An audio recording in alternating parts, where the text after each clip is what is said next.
Pemirsa, Yayasan Murni Medan Ceria bersama keluarga mantan Ketua Organda Medan, almarhum Montgomery Munte, kembali melakukan aksi menduduki sebuah objek tanah berperkara di Jalan Setiabudi nomor 32 lingkungan 16, Kelurahan Simpang Selayang, Kecamatan Medan Tuntungan, Kota Medan, Sumatera Utara. Mereka mengklaim lahan yang di atasnya saat ini berdiri bangunan milik Yayasan Bahtera Nuh adalah lahan milik Yayasan Medan Ceria dan bukan milik Yusuf Palan Huta Julu yang kini menguasai lahan dan mengklaim diri sebagai pemilik lahan.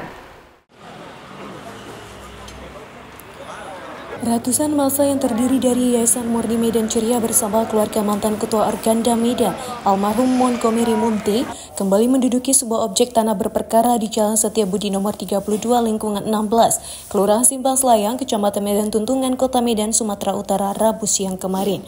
Mereka mengklaim lahan yang di atasnya saat ini berdiri bangunan Yayasan Bahtera Nuh adalah lahan milik Yayasan Medan Ceria dan bukan milik Yusuf Palan Huta Julu yang kini menguasai lahan dan mengklaim diri sebagai pemilik lahan. Menurut kuasa hukum Yayasan Murni Medan Ceria Santoso Sinaga SHMH, Yayasan Medan Ceria berani mengambil langkah ini karena memiliki bukti yang sah dan berada di jalan yang benar. Dan mereka menunggu itikat baik Yusuf Huta Julu selaku Ketua Yayasan Bahtera Nuh untuk segera meninggalkan lahan milik Yayasan Murni Medan Ceria. Masa Yayasan Murni Medan Ceria menduduki lahan sengketa dengan menggelar tikar di lokasi dan memasang spanduk bertuliskan lahan ini milik Yayasan Murni Medan Ceria. Aksi ini juga mendapat perhatian dari tokoh masyarakat Daniel Alexander Panggabean yang juga turun ke lokasi.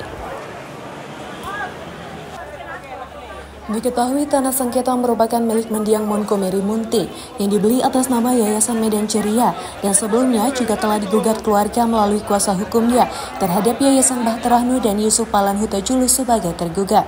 Sebelumnya objek tanah ini dibeli almarhum Montgomery Munte dengan 3 kali pembayaran, namun belum sempat mengambil sertifikat lahan yang sebelumnya dititip kepada Yusuf Huta Julu.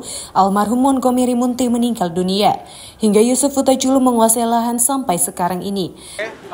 Hari ini kita menduduki apa yang menjadi aset kita. Kalau dibilang kita menyerobot, tidak.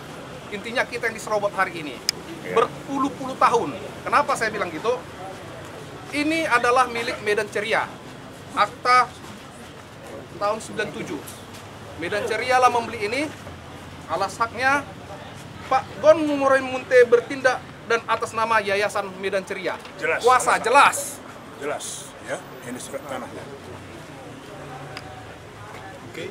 Jelas ya, berarti dari 2 surat ini semua pembeliannya berdasarkan akta yayasan atau kuasa dari Medan Ceria. Dengan kata lain, ini adalah aset Medan Ceria. Oke. 2024 berubahlah kepengurusan dengan bapak ini. 2024. Jadi beliau mengatakan ini adalah milik Bahtera Nuh. Kapan Bahtera Nuh dibentuk dan di mana dibentuk? Ini milik Medan Ceria. Terkecuali Bahtera Nuh adalah peralihan dari Medan Ceria, oke benar. Tapi Medan Ceria tidak pernah dibubarkan. Jadi dia membentuk Bahtera Nuh tapi mengklaim ini aset dia. Sementara istri pendeta Yusuf Huta Julu saat diwawancarai oleh wartawan mengaku lahan yang mereka kuasai adalah lahan milik mereka sendiri. Menurut kakak ini tanah siapa? Yayasan Bahtera Nuh. Bahtera Nuh. Tapi kata Yayasan Medan Ceria punya mereka. Enggak ada surat mereka. Kalau Bahtera Nuh ada suratnya. Pihak Yayasan Medan Ceria menyebut mereka akan tetap bertahan di lokasi lahan yang mereka klaim sebagai lahan mereka sendiri, hingga pihak yang mengaku-ngaku sebagai pemilik lahan meninggalkan lokasi. Aksi menduduki tanah ini juga dikawal oleh aparat kepolisian Polsek Medan Tuntungan guna menghindari hal-hal yang tidak mereka inginkan. Dari Medan, Bebi Pakpahan, iNews melaporkan.